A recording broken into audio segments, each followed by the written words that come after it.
fresh with King Flavor Montana, mbona fresh 69 bomba stiki, mbona fresh leo freestyle, mbona fresh bange pop moja umeanza kutaja majina baba yako kaa upande mita kuzika mazima back to the class, huna mujuzi kacheze pono, historia yangu itakufelisha, punguza masomo.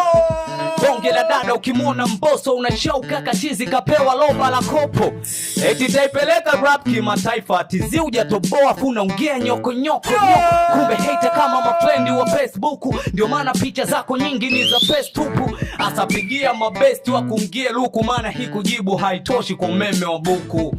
Umezama msitu wa siafu, Diamond ya kusaini Wasafi umekuwa mchafu, nakupa red card nakupa na tusi kumbafu, next time usicheze rafu. Ulitwa future wife na ujakoma, na monea wivu nai kutoka na mone wa Dodoma. Eti alimsodoma miaka 10 unachamba ka Hadija, oya wetu takubo. Oya bana, ni utundu wa DJ Allen. Tulia ndugu yangu, tulia. Allen punguze speed hapo vipi usiwe na mzuka sana. Sawa. Hii hapo ni fresh, umeisikia, na Flavor Montana amesema anachana kwenye beat tofauti na uwezo huo anao. Na tumeona uwezo wake kutengeneza maneno hapo kwa hapo, maana ya freestyle au vipi? Yes, ni fresh basi kwa sababu amewaua hata